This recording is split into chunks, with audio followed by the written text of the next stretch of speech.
Most men don't fail because they lack ambition. They fail because they rely on motivation. Motivation is emotional. Discipline is structural.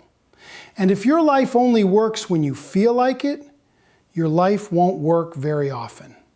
The Bible is clear. God gave us a spirit, not of fear, but of power, love, and self-control. 2 Timothy 1:7.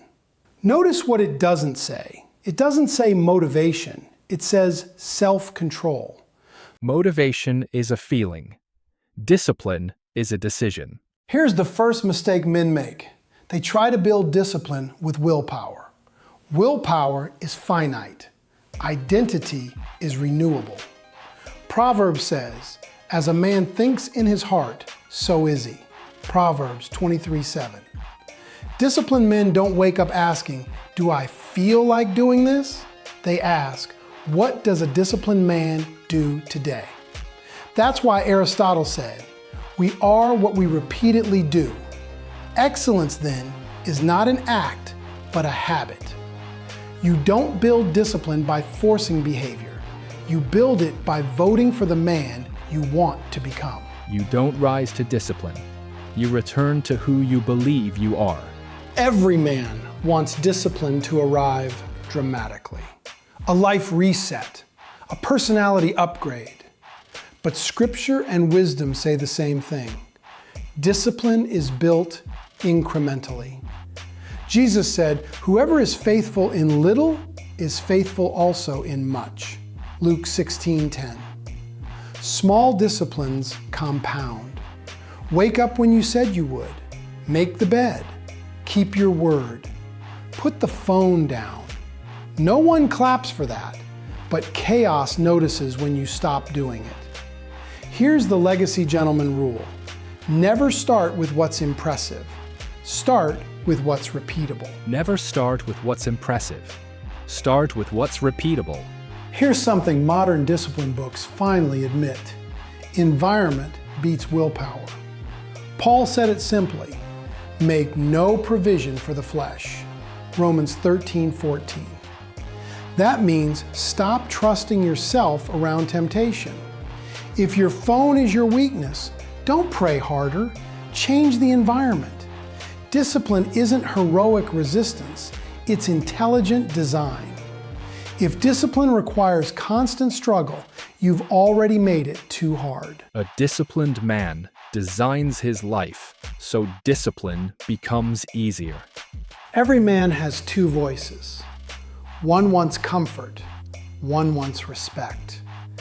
Discipline is choosing which voice you obey. Proverbs warns, "A man without self-control is like a city broken into and left without walls." Proverbs 25:28. Self-denial isn't punishment, it's protection. Short-term pleasure always sends the bill later. Discipline pays up front and sleeps peacefully. Discipline disappoints the present to protect the future.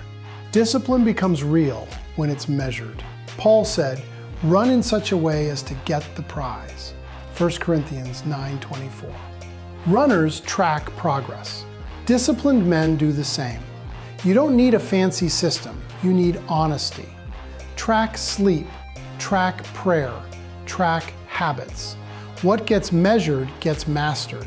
What gets ignored gets repeated. What you track, you train. Men think discipline creates pressure. It creates peace. Scripture reminds us, God is not a God of confusion, but of peace. 1 Corinthians 14:33. Structure removes anxiety. Order reduces noise. Routine stabilizes emotion. Most stress isn't trauma. It's a lack of structure pretending to be a crisis. Discipline removes chaos before chaos removes peace. Discipline without faith becomes pride. Pride collapses.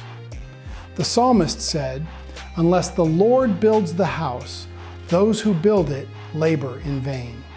Psalm 127:1. Faith reframes discipline as stewardship, as obedience, as worship. Willpower ends, God doesn't. Faith sustains discipline when motivation fails. Discipline isn't about becoming perfect. It's about becoming dependable. Start small, build systems, anchor in faith.